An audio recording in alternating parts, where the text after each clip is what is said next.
Please welcome Mr. Walter Murch.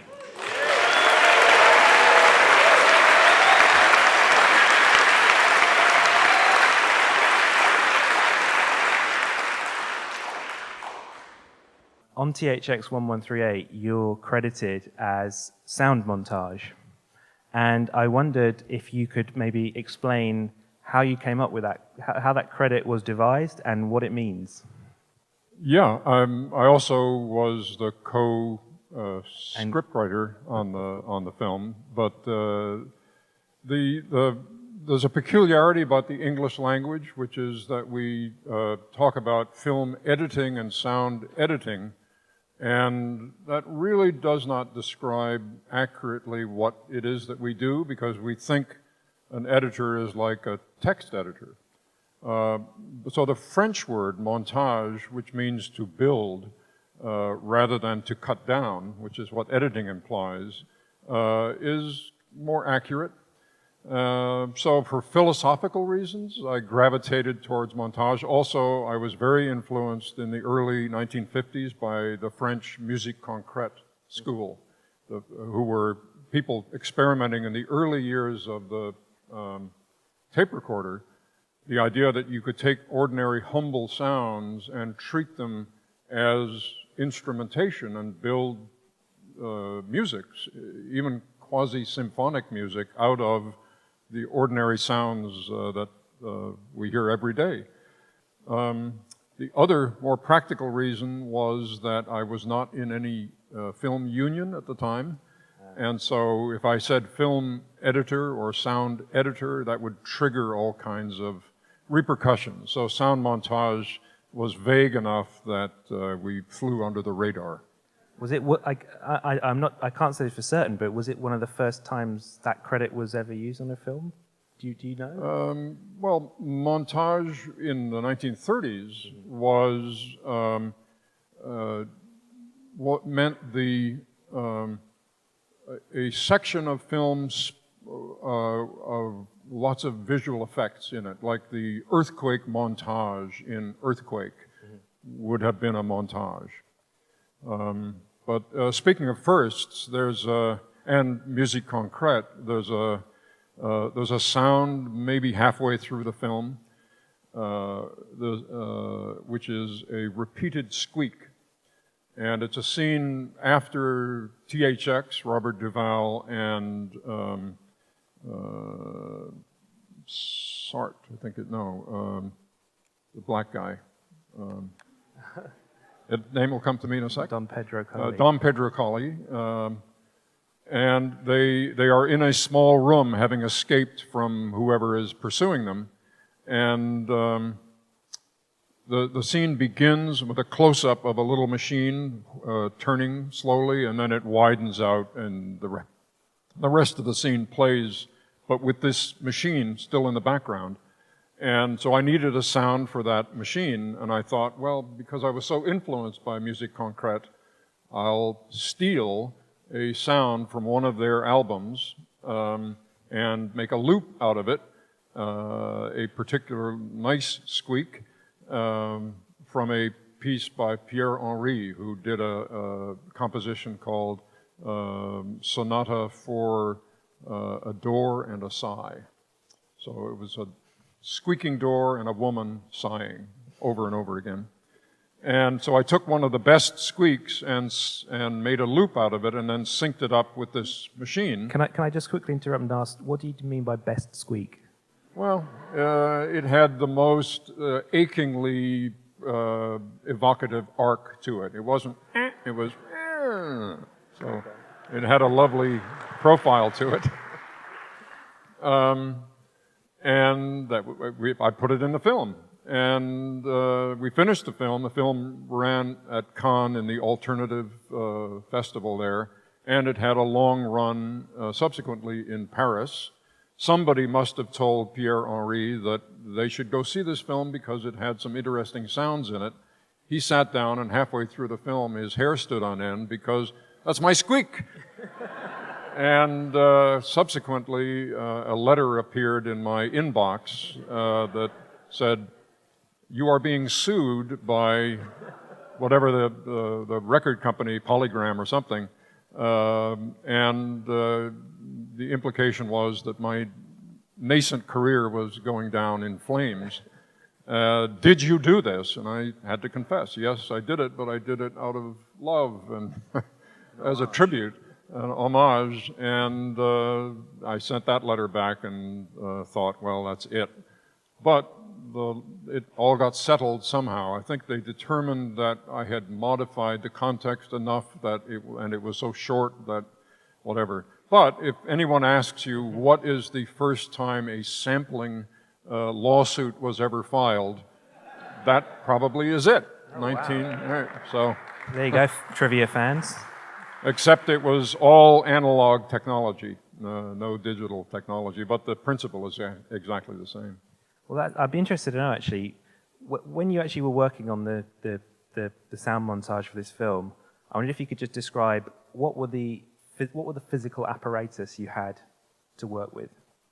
The machines were a Nagra tape recorder and a Sennheiser 415 microphone and a portable film transfer machine, so I could take what was on quarter-inch tape and re-record it onto 35 millimeter film, and a Moviola, which is what we use to sync up the sounds with the picture, and that's basically it. An editing bench with rewinds and a synchronizer machine to keep all of the tracks in sync with each other. And very, very primitive technology by today's standards, and yet, you can do anything with any technology if you pound away at it long enough. And besides that, there was no alternative. That was the only way you could do those kind of things back then. When you say we, is that, do you we, mean? Filmmakers. Right, sure. And I mean, was it just you doing this? Yes, no, I was alone. George Lucas, the director of the film, was working upstairs in his house in the attic, editing the picture, and I was in a side room, which was the where I was editing sound. So they'd converted, he and Marcia, his wife, had converted this house into a film place where you could work on film.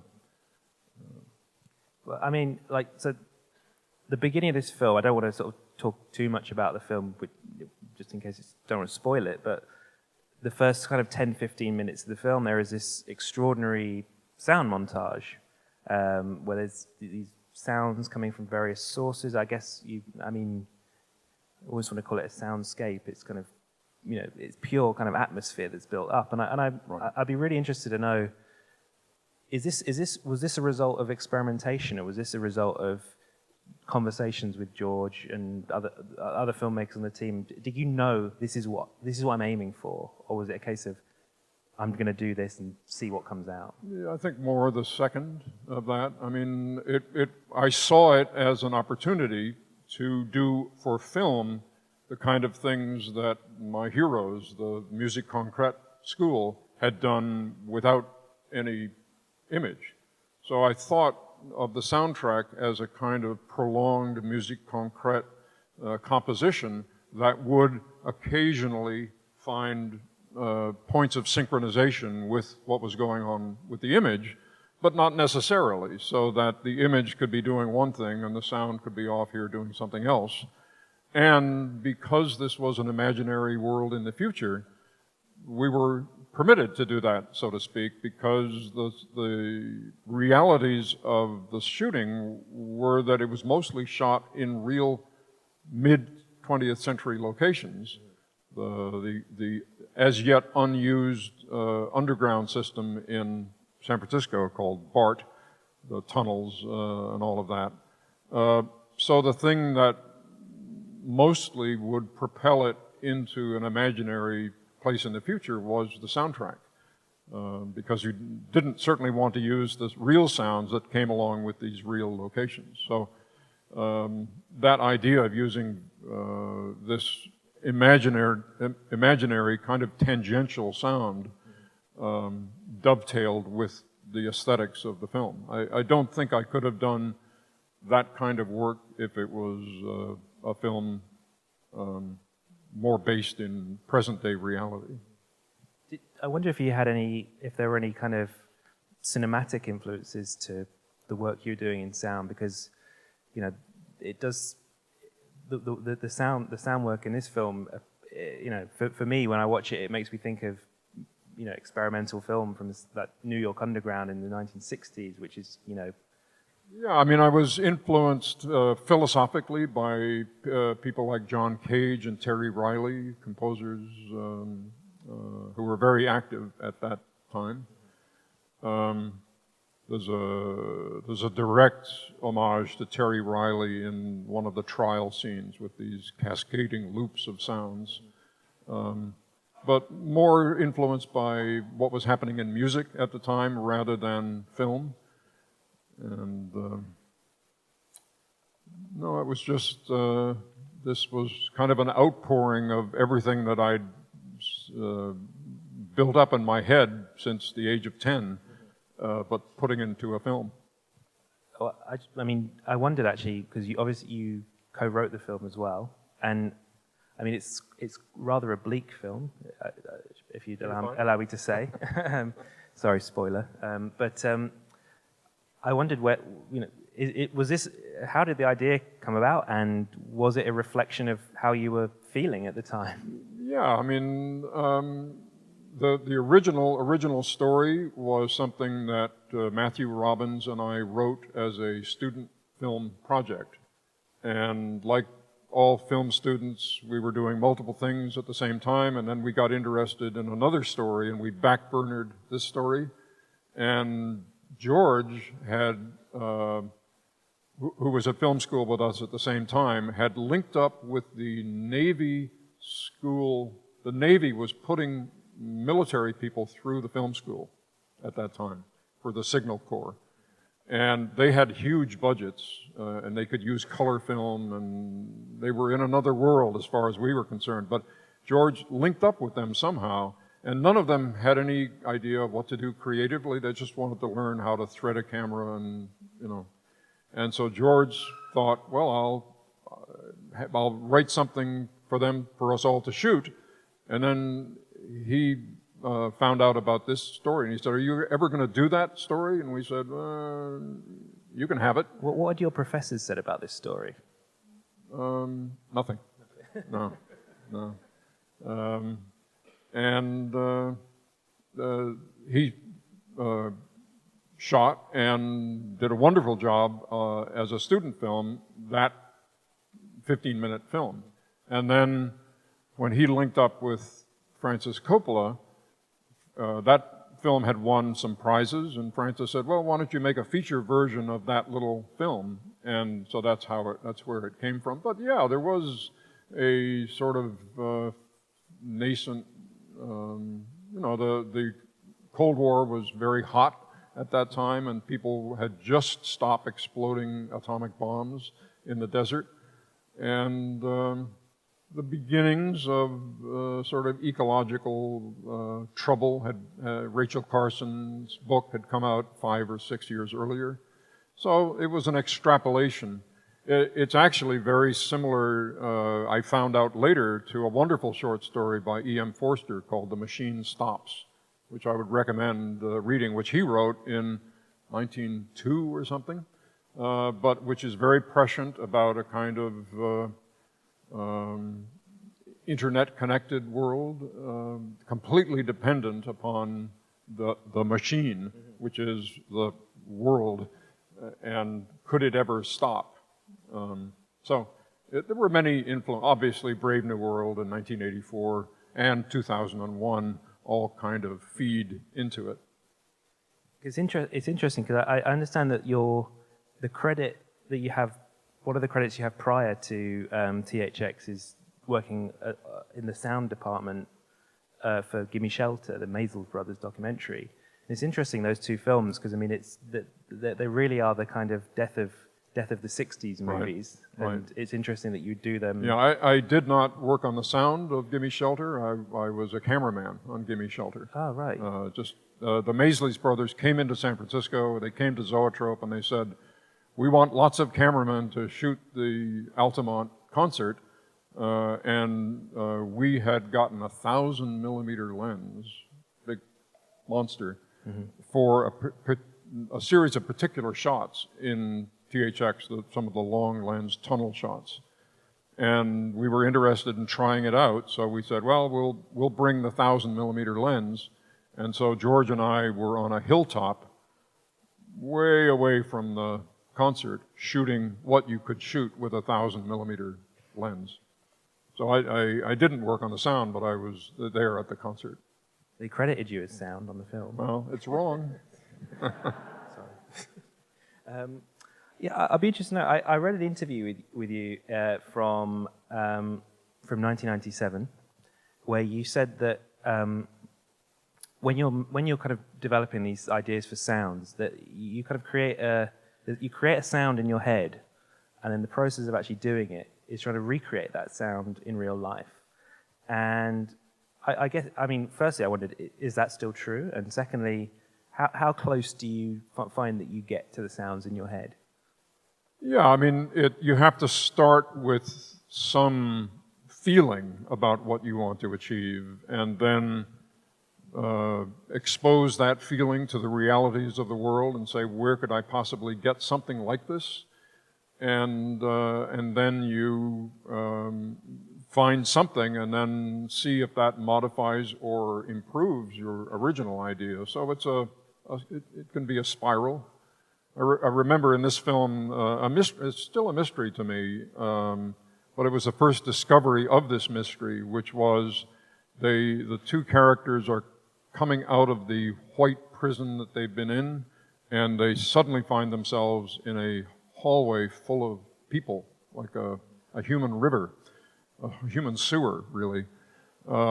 Just people going somewhere, and they get separated. But the idea was to have a sound that was as much of a contrast that we could find from the sort of diaphanous silence of the white area. I thought, oh, this would be great, and I made a list, as you just said, in my head of, I could record waterfalls and then record crowds coming out of a sporting match and record sewers and record wind, all of these kind of rushing sounds. And I did that. And so you do your own Foley as well? Yeah, and I put them all together, and they just collapsed. Somehow good plus good plus good plus good did not equal better.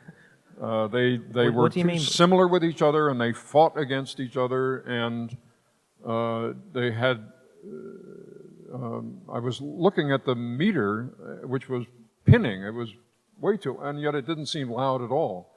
So I thought, what can we do here? And I remembered, I don't know why, but I remembered when I was on one of my Foley expeditions at the Natural History Museum in San Francisco, I put the recorder down at one end of this of the African Hall, which was made out of marble. And I went to the far end, and I just started shouting in tongues, mysterious languages. But this beautiful echo. And I just... Was this during the opening hours? Huh? Was this during the opening No, it was at 3 o'clock in the morning. Okay. 3 o'clock in the morning. We'd somehow gotten permission for me to go there at after hours. I stockpiled that sound, but I never found a use for it. And then I suddenly thought, what if I added that sound to these other rushing sounds? And I laid it up and added it as a track and pushed the button, and it was suddenly, like that Maxell tape ad. It was just unbelievably loud. And I lowered the faders, and the meter said, not very loud at all, but your impression was, this is very loud. So something about the mysterious alchemy chemistry of adding various forms of white noise sound to this very articulate kind of sound like that, made them condense together, sort of like, inspired cooking. What if we added pepper to this otherwise, this dessert? What would happen? So it's, yes, you should be prepared to be disappointed and then surprised by very odd combinations of things. But you do have to start with something. I mean, I started with the idea, I want something that is very loud and overwhelming. But the path that I got there finally with was one that surprised me very much. Are you someone who's very kind of, when you're just walking down a street, are you kind of conscious of sound all the time and thinking about how it might be used in different contexts? Yes, much to my wife's annoyance and delight. No. Right. In the case of you, hold on a minute, I just need to record this. Yeah, we went on holiday after Apocalypse Now. We went to Hawaii for the first time, and I took a tape recorder, which she frowned upon, and then there was something called the Dragon's Breath geyser, and so I spent much too long recording this thing where the waves come through and pound up out of this hole. But I used it in a movie later on. So. Oh, right. Which movie was it? Dragon Slayer. Oh, there you go. Poetic. I also understand that you, when you talk about film editing, you've developed this six rules of film editing, I guess, and they kind of revolve around emotion and narrative and geography. And I wondered, is there a similar thing for sound? Not exactly, but you could say that the top three things would be the same, which is emotion, how does this sound make you feel? Story, which is, does this sound help to tell the story in some way? And then rhythm, which is this happening at the right moment? The next three would be different, and for sound it would be, is this sound true? Does this sound have a nice frequency spectrum that fits with the other sounds that are going on with it? Because ideally you want to have a nice array of frequencies from the highest to the lowest and manipulate that.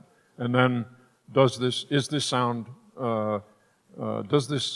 space implied by this sound seem right? And then last is it accurate? And those would be emotion would be at the top, and literal accuracy would be down at the bottom. Right. And I wondered, you seem, from reading about you and watching the work you've done on film, you seem quite an analog kind of guy. Would it be, are you kind of anti-digital or no? Okay, well, I've got that one wrong. In fact, I remember in 1972 when we were doing The Godfather, long before digital, we knew digital was coming, and I remember looking at as we were mixing, looking at the image of Godfather, which was 185. Narrow, and so there was unused emulsion in between the frames, and I thought maybe we could put the digital code between the frames of the film. And in fact, that's kind of what happened, except they put it in between the sprockets. In my mind, I thought that the sound, the device that Harry Call was using in the conversation, which was 1974, 73 when we shot it, that was some kind of digital device, because that in fact was the only kind of device that could even conceivably do what he was asking it to do, which was to remove a layer of music and reveal the voice behind it. So I guess my final question is, I'd be really interested to know, what's the experience for you of watching other people's movies? Are you highly critical of sound design in other movies, or are you ever inspired by it? Particularly new movies, I guess. Yeah, no, I am inspired by it, and I'm not overly critical. Somehow, when my bottom hits the seat, I'm just an audience, unless the film is really bad. And in that case, I can kind of look at it forensically. What went wrong, and why is it not working? The alternative is to get up and leave, but I rarely do that, you know. But no, I am pretty oblivious to the subterfuge that the other filmmakers may have been using to create the effect. I appreciate it, but I don't get into what's actually going on. Actually, one more quick thing. It's kind of fortuitous that you happen to be in London at the moment, and I wondered if you're able to tell us why you're in town.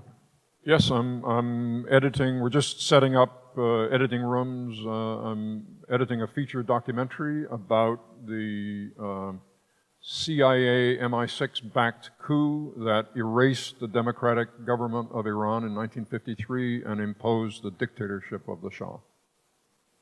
So are you moving more into documentaries? What? Are you moving more into documentaries? Because you made this brilliant film, Particle Fever. Yes, I did Particle Fever on the Large Hadron Collider a couple of years ago. I've always loved documentaries. I just haven't had the opportunities. And documentaries have flowered impressively over the last 20 or 30 years. Because of the culture is changing and the technology enables documentaries to be made that couldn't have otherwise been made. So the opportunities are there now that were not there, say, 10 or 15 years ago. Well, thank you for your time, Walter. It's been great speaking to you. Everyone, Walter Murch. My pleasure. I'm very much looking forward to seeing this. Well, thank you.